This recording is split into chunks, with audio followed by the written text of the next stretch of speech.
दोस्तों Jayaprakash power ventures limited की बात करें तो यहाँ पे स्टॉक के अंदर आज बहुत भारी गिरावट देखने को मिल रही है।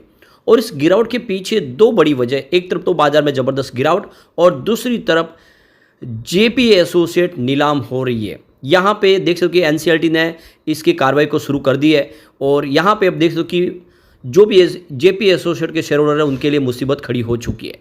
लेकिन जैसे कि ये जेपी पावर भी सब्सिडीज कंपनी जेपी एसोसिएट है, मुख्य कंपनी तो जेपी एसोसिएट है, इसलिए लोगों को डर लग रहा है कि इसका असर यहाँ पे देखने को मिलेगा और इस वजह से यहाँ पर भी भारी बिकवाली शुरू हो गई है। क्या वाकई में जेपी पावर उसका असर होगा या फिर इससे कोई फर्क नहीं पड़ता है, समझने की कोशिश करेंगे इस वीडियो के माध्यम से। सबसे जो बड़ी बात है कि यहाँ पे जेपी पावर ने एजीएम की डेट का ऐलान भी कर दिया है और इस एजीएम के दौरान कुछ बड़े फैसले और लिए जा सकते हैं। क्या आने वाले समय में जेपी पावर में संभावना पॉजिटिव बनेगी या फिर इस स्टॉक से हमें निकल जाना चाहिए, जानेंगे इस वीडियो के माध्यम से। लेकिन फ्रेंड उससे पहले अगर आप पहली बार हमारे चैनल पे आए तो चैनल को सब्सक्राइब कर दीजिए, एक बेल आइकॉन दबा दीजिए ताकि जब भी नया वीडियो बने पहला नोटिफिकेशन आपको मिले। वीडियो पसंद आए तो लाइक से जरूर कीजिए।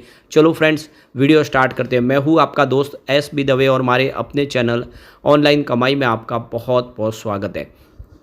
तो अभी समय 1:30 बजे के आसपास का टाइम है। बीएसई सेंसेक्स की अगर हम बात करें तो 78,910 के स्तर पर है, जहाँ पे 557 पॉइंट की बड़ी गिरावट देखने को मिल रही है, यानी 0.70% डाउन है बीएसई सेंसेक्स। अब यहाँ पे गौर करने वाली बात है कि आज सुबह शुरुआत ही 200-250 पॉइंट की गिरावट के साथ हुई थी और बाजार में गिरावट बढ़ रही है और ये एक तरह से बहुत बड़ी वीकनेस है। और दूसरी तरफ अगर आप देखें तो सबसे बड़ा जो रीजन बना है वो जेपी एसोसिएट।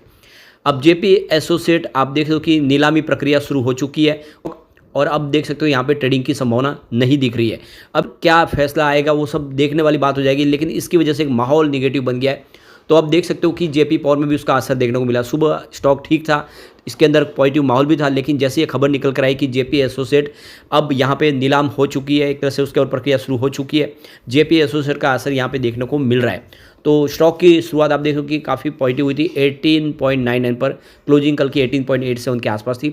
इंट्राडे में 19.14 का हाई भी बना, लेकिन खबर निकल के आई उसके बाद में गिरावट का माहौल बना और 17.92 का लो। इस समय 5% की गिरावट है, 17.92 पर है स्टॉक। तो पूरा ये देख सको कि पूरा माहौल जेपी एसोसिएट की वजह से ख़राब हो चुका है।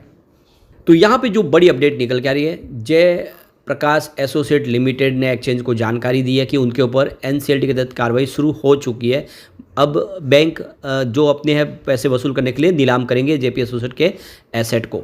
तो देख सकते हो कि वो अपने पेमेंट को नहीं चुका पाए। तो यहाँ पे अलग अलग बैंकों का, फाइनेंशियल फर्म और एसेट रिकंस्ट्रक्शन कंपनी सबका मिला के अगर आप देखें तो 50,000 करोड़ के ऊपर की भारी भरकम रकम है जो कंपनी को चुकानी है और वो जो चुका नहीं पाए और इसकी वजह से ये आप देख रहे हैं इंसॉल्वेंसी प्रक्रिया शुरू हो गई। इसकी परमिशन मिल चुकी है और ये मामला अब आगे बढ़ेगा और ऐसे में शेयर होल्डर के लिए भी चिंता का विषय बन गया कि शेयर होल्डर का आखिर क्या होगा।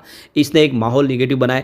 जो भी जेपी एसोसिएट में फंसे हुए शेयर होल्डर है उनके लिए बहुत बड़ी चिंता है, क्योंकि ये जब पूरा निपटारा होगा उसके बाद में ही आगे की कार्रवाई हो पाएगी और क्या जो रकम है वो जीरो हो जाएगी या फिर उनको वापस उसके बदले में कुछ दिया जाएगा, उनके शेयरों का क्या होगा। ये सारा मामला तो अब निपटारे के बाद में ही समझ में आएगा कि क्या होगा आगे। अब यहाँ पे देख दो कि जो अलग अलग बैंकों का और दूसरी जो फाइनेंशियल फर्म का जो पैसा बकाया है उसमें अगर आप देखें तो सबसे ऊपर आपको स्टेट बैंक ऑफ इंडिया दिखाई देगा, उसके बाद में ICICI bank limited, IDBI bank limited, LIC of India, asset care and reconstruction enterprises limited, Canara bank, Axis bank limited, bank of Maharashtra, IFCI limited, UCO bank, Punjab national bank, the bank of New York Mellon London branch, इसके अलावा south Indian bank, Punjab and Sind bank, Jammu and Kashmir bank, asset reconstruction company India limited, export import bank of India, इसके अलावा bank of India, Indian overseas bank,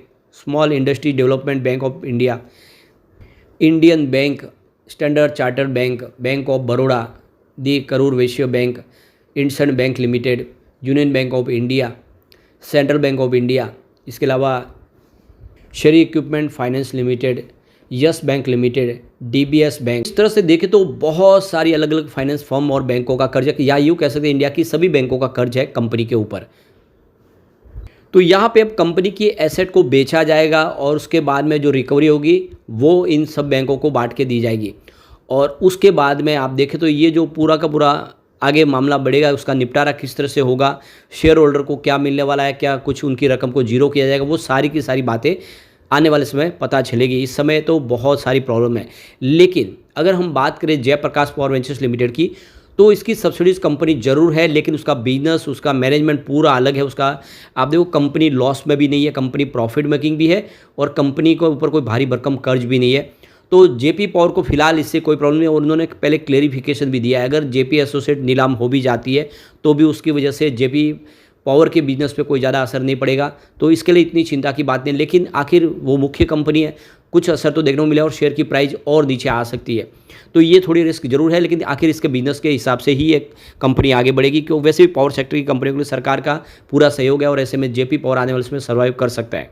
अब यहाँ पे जो बड़ी update निकल के आ रही है, जयप्रकाश पावर वेंचर्स लिमिटेड ने एक्सचेंज को नोटिस के माध्यम से जो जानकारी दी है और साथ में उन्होंने न्यूज़पेपर में जो एडवर्टाइजमेंट दी है, कंपनी ने अपनी एजीएम की डेट का ऐलान कर दिया है। तो 29वीं एजीएम होने जा रही है कंपनी की और ये होगी, देख लो कि मंडे 2 सितंबर 2024 को सुबह 11 बजे से शुरू होगी वीडियो कॉन्फ्रेंसिंग के माध्यम से। तो यहाँ पे इस एजीएम में Q1 के रिजल्ट को डिस्कस किया जाएगा। इसके अलावा कुछ और रिजोल्यूशन प्रस्ताव पास किए जाएंगे। तो यहाँ पे एजीएम की वजह से जो रजिस्ट्रार मेंबर जो आप देखें शेयर ट्रांसफर बुक है उसको क्लोज किया जाएगा 27/8/2024 से, ये 2/9/2024 तक के लिए क्लोज रहेगी।